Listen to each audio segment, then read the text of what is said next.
ओबीसींचे नेते लक्ष्मण हाके यांनी उपोषण सोडल्यानंतर सांगोल्यात जल्लोषाचे वातावरण पाहायला मिळाले। यावेळी लक्ष्मण हाके यांच्या आई वडिलांना अश्रू अनावर झाले। हाकेंच्या प्रयत्नांना अखेर यश आले असून प्राचार्य लक्ष्मण हाके हे एक वैचारिक नेतृत्व आहेत। संविधानाबद्दल आणि आरक्षणाबद्दल त्यांचा अतिशय गाढा अभ्यास आहे। सरकारच्या शिष्टमंडळाला अखेर यश आले असून फटाके फोडत एकमेकांना पेढे भरवत लक्ष्मण हाके यांच्या सांगोला तालुक्यातील जुजारपूर येथील घरी कार्यकर्त्यांनी जल्लोष साजरा केला। हाके साहेब आगे बढ़ो, हम तुम्हारे साथ है अशी घोषणाबाजी देखील कार्यकर्त्यांनी यावेळी केली।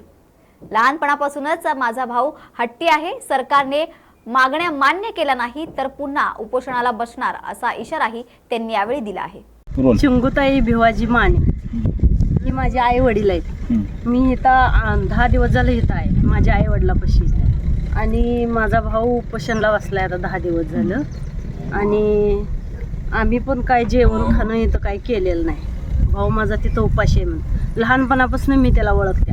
आमच्या आई वडिलांना ऊसतोड्या ही करून शिकवलं, सगळं झालं।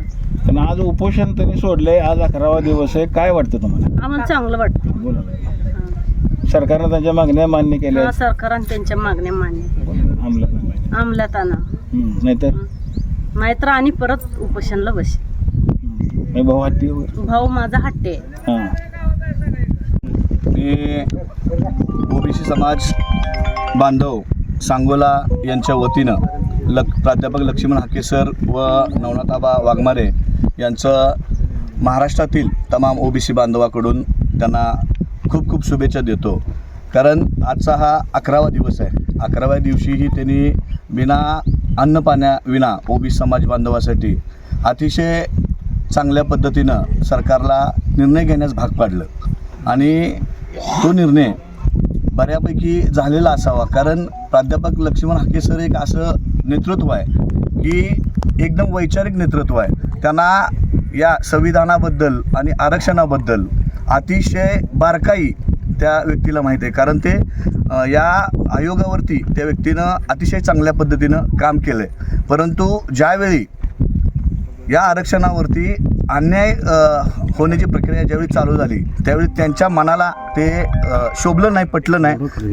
त्यामुळे त्यांनी या आयोगाचा राजीनामासुद्धा त्यांनी पाठीमागच्या 6 महिन्यापूर्वी दिला आहे। अतिशय खडतर पद्धतीनं ते जीवन जगत असताना या महाराष्ट्रातील तमाम ओबीसी बांधवांना त्यांनी न्याय देण्याचं काम केलं आणि इथून पुढं या महाराष्ट्रातील व प्रामुख्यानं त्यांच्या तालुक्यामधूनही ओबीसी बांधव त्यांच्या पाठीमागे इथून पुढे त्यांच्या लढ्याला यश देण्यासाठी खंबीरपणे त्यांच्या पाठीमागे ताकदीने उभा राहणार। कशा पद्धतीने जल्लोष करण्यात आला त्यांच्याकडे? आज त्यांच्या घरी त्यांचे आई वडील, त्यांचे भाऊ, त्यांची बहीण हे सगळेजण या ठिकाणी त्यांच्या घरी उपस्थित होते। आम्ही सर्वजण या ठिकाणी तालुक्यातून सर्व ओबीसी बांधव या ठिकाणी दाखल झालो व त्यांना पेढे भरवून गुलाब पुष्प व हार घालून त्यांचा स्वागत सत्कार या ठिकाणी सर्व तमाम ओबीसी बांधवाच्या वतीनं या ठिकाणी करण्यात आला।